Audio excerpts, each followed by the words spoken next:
Bismillah. Bismillahirrahmanirrahim. Assalamualaikum warahmatullahi wabarakatuh.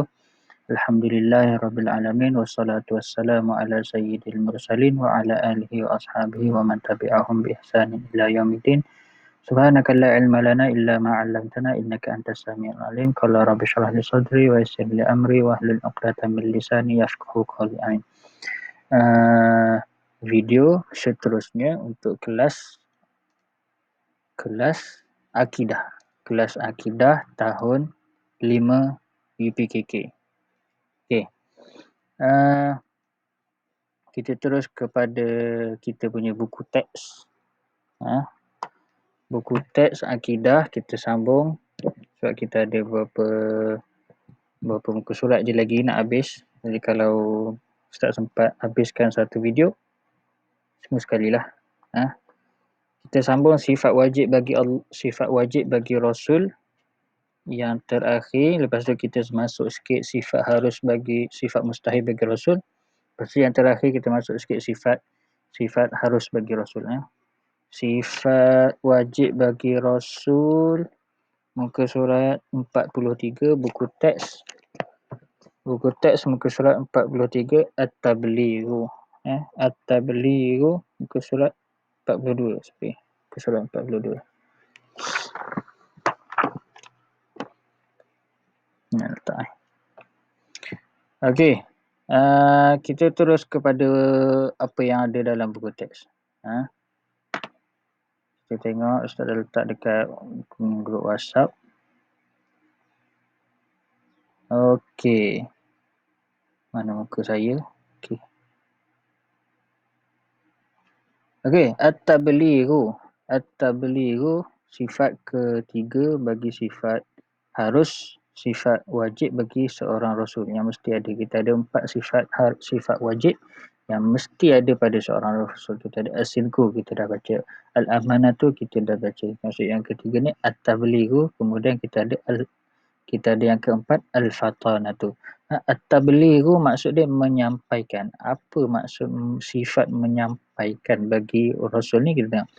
Para Rasul wajib bersifat At-Tablighu, iaitu menyampaikan apa-apa yang diterima, apa-apa yang telah diwahyukan oleh Allah kepada Rasul. Mereka ni wajib menyampaikan apa yang diwahyukan. Apa yang Allah wahyukan, apa-apa tentang agama, contoh Nabi Muhammad, Allah wahyukan kepada Nabi Muhammad ajaran tentang agama Islam. Nabi Muhammad wajib ke atas beliau menyampaikan apa yang telah diwahyukan kepada beliau. Tugas utama Rasul ialah menyampaikan syariat ataupun perintah dan juga larangan Allah Subhanahu Wa Taala, termasuk semua sekali apa yang terkandung dalam syariat, termasuk perkara yang wajib, perkara yang sunat, perkara yang harus, perkara yang makruh, perkara yang haram, semua wajib bagi Rasul untuk menyampaikan perkara tersebut. Mereka melakukannya dengan ikhlas dan yakin terhadap kebenaran yang disampaikan. Mereka melakukan dengan ikhlas dan yakin terhadap kebenaran yang disampaikan, kebenaran yang mereka bawa tu. Walaupun setiap hari, setiap saat ada musyrikin ataupun ada orang-orang kafir, orang-orang benci kepada baginda Nabi sallallahu alaihi wasallam, cakap ini salah, ini tak betul, ini dusta dan sebagainya, tapi Nabi dengan ikhlas, sifat ikhlas yang ada dalam diri Nabi wajib ke atas beliau dan yakin dengan apa yang disampaikan daripada perkara yang diwahyukan oleh Allah Subhanahu Wa Taala. Keyakinan itulah yang menguatkan semangat juang mereka menghadapi segala rintangan, halangan dan cabaran serta tentangan kaum mereka sendiri untuk menyampaikan syariat Allah Subhanahu Wa Taala. Seterusnya, dalil. Setiap sifat ataupun setiap sifat wajib bagi Rasul tu dia ada dalil. Kita ada dalil sifat As-Sidqu, wa ma yantiqu anil hawa in huwa illa wahyun yuha. Kita ada dalil bagi sifat As-Sidqu, Al-Amanatu, in huwa illa rasulun amin. Betul. Inni lakum rasulun amin, in huwa illa wahyun yuha. Inni lakum lakum rasulun amin. Itu dalil ayat Al-Quran sifat amanah. Kita ada sifat at-tabligh. Apa dia punya dalil? Ma'ala rasuli illa al-balagh. Betul lah. Ini dia tulis ma'ala rasuli illa al-balagh. Wallahu ya'lamu ma tubduna wa ma kuntum taktumun. Wallahu ya'lamu ma tubduna wa ma taktumun. Ma'ala rasuli, ya. Ala ni maksud dia sesuatu yang diwajibkan ke atas Nabi. Maksud ala di sini. Jadi ayat Al-Quran ni beritahu ar-rasul ataupun nabi-nabi ni mereka tidak diwajibkan ke atas mereka kecuali al-balagh, kecuali sifat yang betul-betul menyampaikan al-balagh, menyampaikan semua sekali. Wallahu ya'lamu ma tubduna wa ma taktumun. Dan Allah ini mengetahui apa yang kamu sembunyikan dan apa yang kamu zahirkan, apa yang kamu zahirkan, apa yang kamu sembunyikan. Itu dalil Al-Quran. Dalil akli, jika Rasul tiada sifat tabligh, jika Rasul ni tidak ada sifat untuk menyampaikan apa yang telah diwahyukan kepada beliau, kepada mereka, mesti orang ataupun umat sampai ke hari ini tak ada agama. Semua tak ada menganut mana-mana ajaran. Jadi sampai ke hari, daripada dulu sampai ke hari ini semua manusia dia ada kepercayaan, dia ada menganut mana-mana agama. Jadi itu adalah bukti, dalil akal mengatakan setiap Rasul ni dia ada sifat untuk menyampaikan. Sedangkan kita tahu manusia terdahulu hingga kini menganut pelbagai ajaran. Pelbagai.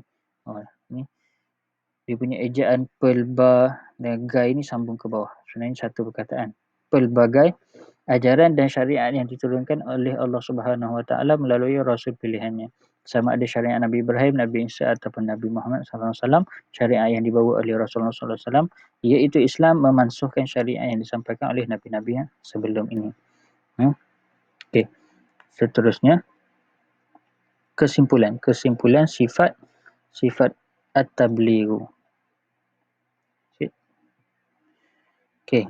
Kesimpulannya, para Rasul sentiasa menyampaikan segala ajaran, peringatan, hukum hakam, berita gembira dan berita buruk kepada seluruh umat Islam. Seluruh umatnya. Kurang daripada itulah Islam tersebar luas ke setiap pelosok benua dengan cepat. Itu dia punya kesimpulan. Maksudnya, dengan sifat at-tabligh ni, Islam ni tersebar bukan semata-mata, bukan semena-mena macam tu. Dia ada usaha. Dengan sifat tabligh, sifat menyampaikan yang ada pada diri Nabi inilah kita semua dapat belajar, dapat kenal agama Islam semua perkara. Tak ada sikit pun yang tersembunyi daripada yang disembunyikan oleh Nabi. Semuanya telah diajarkan, telah disebarkan, telah disampaikan dakwah tersebut. Okey. Seterusnya, sifat al-fatanatu. Yang buku teks ni dia salah typo. Bukan al-facanatu. Al-fatanatu. Al-fatanatu maksudnya bijaksana. Nabi ni mesti ada sifat bijaksana. Di samping Nabi ni bersifat dengan asidku, dia bersifat dengan amanah, kepercayaan, ada juga sifat at-tabligh, dan beliau Nabi-Nabi ni ada juga sifat al-fatanatu, iaitu bijaksana. Jadi kalau ada yang rungsing ataupun yang tertanya-tanya kenapa Nabi Muhammad tu kita kenal ini sebagai tidak boleh membaca dan tidak boleh menulis. Sebenarnya itu bukan, dekat sini bukan yang tu dimaksud dengan bijaksana. Sifat bijaksana itu maksudnya bijaksana pandai dalam memberi keterangan dan berhujah bagi menegakkan kebenaran dan mematahkan hujah pihak lawan. Jadi kalau kita kenal ataupun kita diajar Nabi Muhammad itu buta huruf, tak? Sebenarnya bukan. Sebenarnya itu adalah salah satu daripada dipanggil apa? Mukjizat. Antara mukjizat juga. Itu untuk mengalahkan hujah yang mengatakan Nabi Muhammad itu yang mengarang ataupun yang merangka ayat-ayat Al-Quran. Itu hujah juga sebagai bentuk hujah untuk mematahkan kata-kata yang dakwaan yang mengatakan Al-Quran itu karangan ataupun syair daripada Nabi Muhammad. Tak. Macam tu. Okey, kita tengok buku teks. Rasul juga mestilah cepat memahami apa-apa yang disoal dan ditanya oleh umatnya. Itu sifat bijaksana baginda Nabi. Rasul juga perlu bijaksana dalam mencari jalan atau strategi untuk menghadapi tantangan, cabaran serta tegas dengan pegangannya. Okey.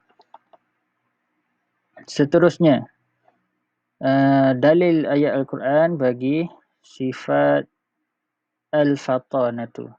Firman Allah Subhanahu Wa Taala, wa tilka hujjatuna atainaha Ibrahim ala qaumhi. Dan demikian itu adalah hujah kami yang kami datangkannya kepada Nabi Ibrahim ke atas kaumnya. Hujah kami yang kami berikan kepada Nabi Ibrahim untuk mengalahkan kaumnya. Itu dalil untuk mengatakan Nabi-Nabi ataupun Rasul ini bersifat dengan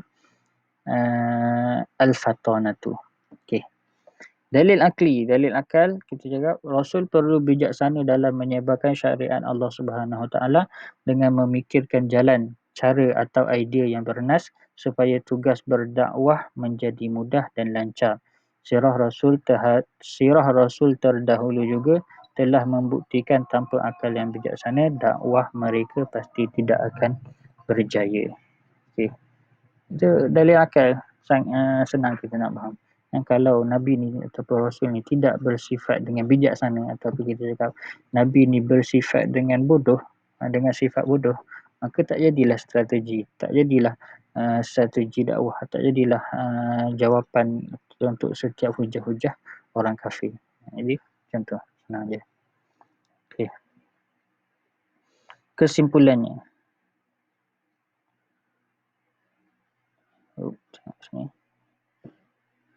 Okay, kesimpulannya, sejarah hidup Rasulullah SAW telah membuktikan bahawa baginda seorang yang bijak dan dapat memberi hujah yang kuat. Tidak ada seorang pun yang dapat menandinginya. Sehinggakan kata-kata baginda iaitu hadis menjadi hujah yang kuat hingga hari akhirat kelak. Ia sepatutnya menjadi satu sifat yang boleh diikuti oleh semua umat Islam di dunia ini. Berapa minit dah? 12 minit. Kita masuk sifat mustahil bagi Rasul. Kita dah belajar 4 jenis sifat wajib bagi Rasul. Apa dia sifat mustahil bagi Rasul lawan kepada 4 sifat tu yang sifat wajib tu. Kita ada sifat asidku, lawan bagi asidku al-kazibu. Yang setiap percakapan penyampaian daripada Rasul itu benar, lawan dia berdusta. Tidak mungkin, tidak mustahil bagi Rasul ni menyampaikan perkara-perkara yang dusta. Sifat mustahil ni kita tahu. Sifat mustahil ni sifat yang tidak boleh ada kepada seorang Rasul. Sifat ni tak boleh ada. Kita ada sifat wajib yang tak boleh tak ada. Mesti ada. Kita ada sifat mustahil, tak boleh ada. Mesti tak ada kepada seorang Rasul. Yang pertama sifat al-kazibu, iaitu mendustai. Yang kedua al-kitman, menyembunyikan. Yang ketiga al-khiyanatu, khianat.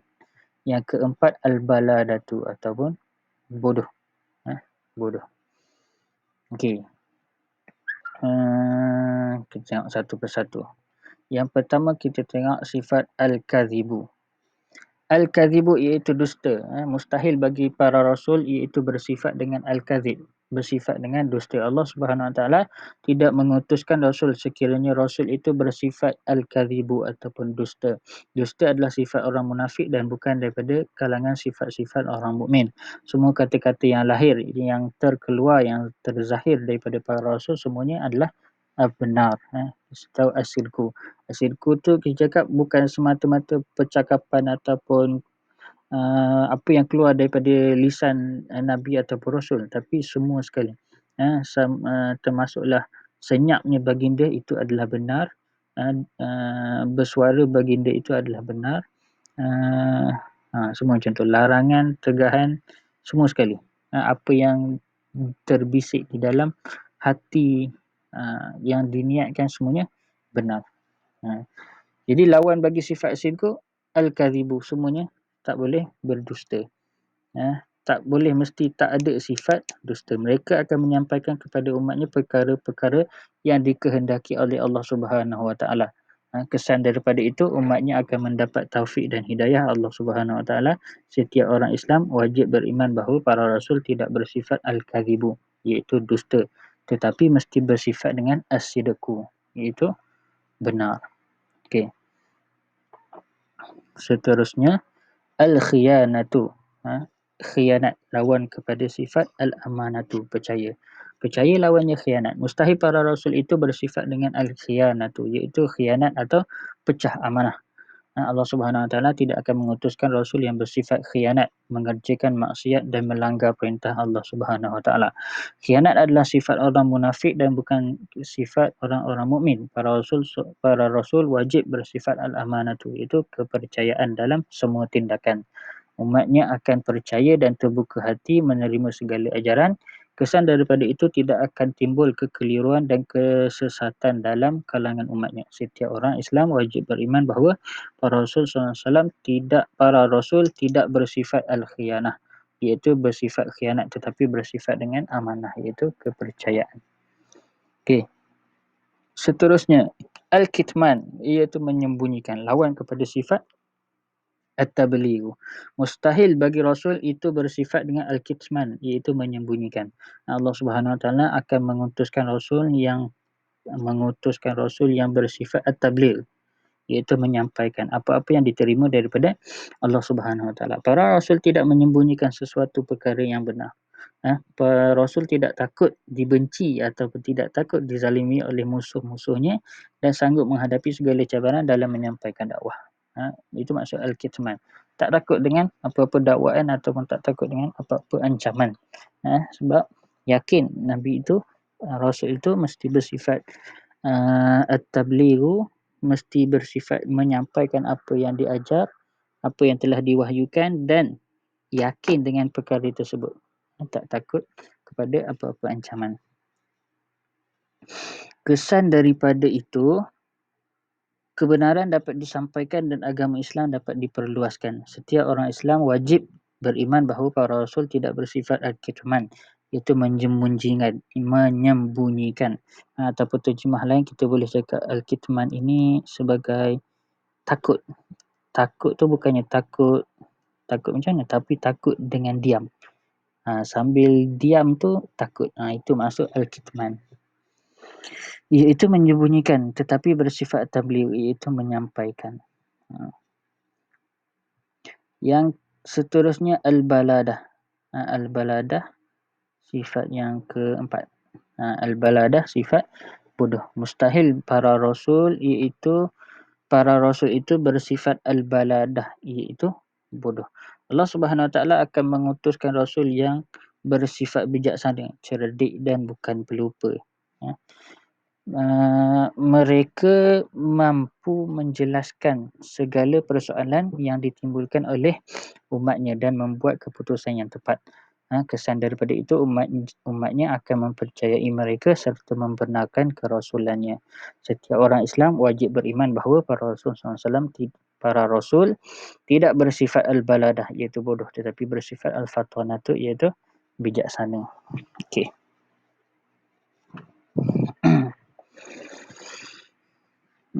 Seterusnya kita dah habis 4 sifat mustahil bagi rasul. Kita dah baca juga 4 sifat wajib bagi rasul. Sekarang ni kita masuk je sifat yang harus bagi rasul. Sifat yang harus bagi rasul, kita akan tengok macam mana. Apa maksud sifat harus bagi rasul?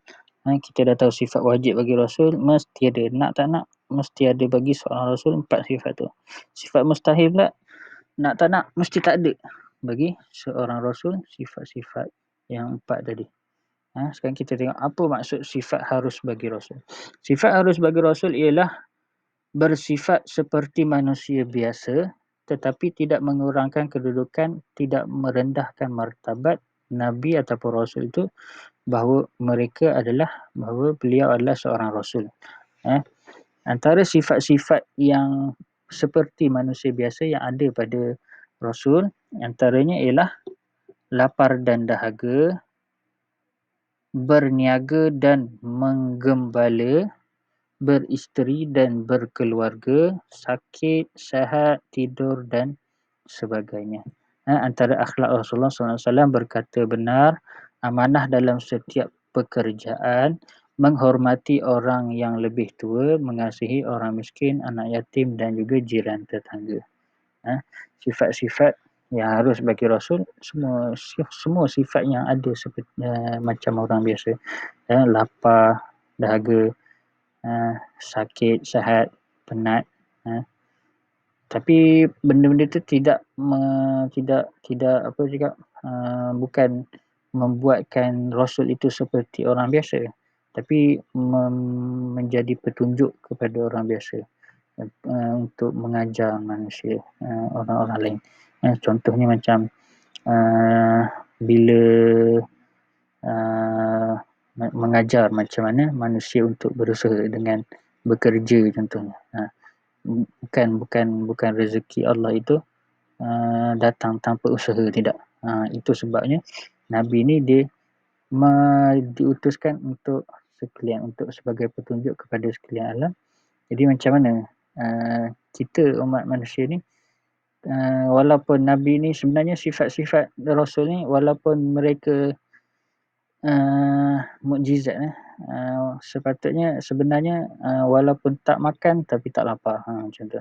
Tapi sifat lapar tu harus ada pada Nabi. Ada pada Nabi tu bukan menunjukkan kelemahan, tapi menunjukkan mengajar manusia untuk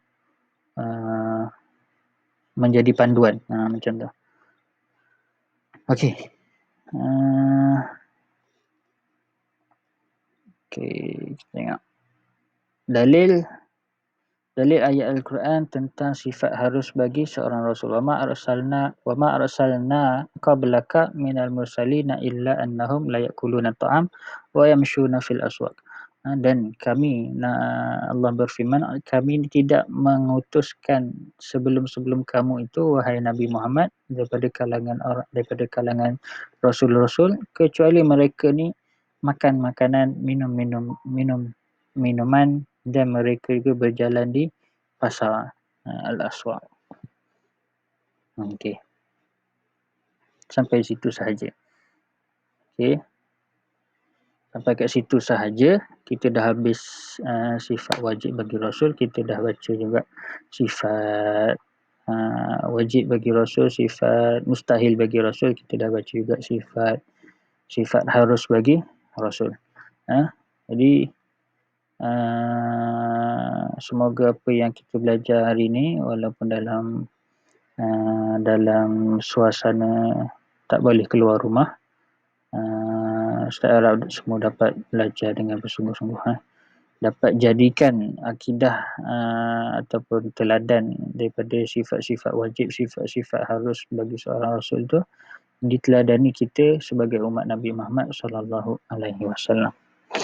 Okey, sampai di sini saja. Kerja sekolah Ustaz akan bagi dalam Google Classroom. Terima kasih kerana menonton sampai habis.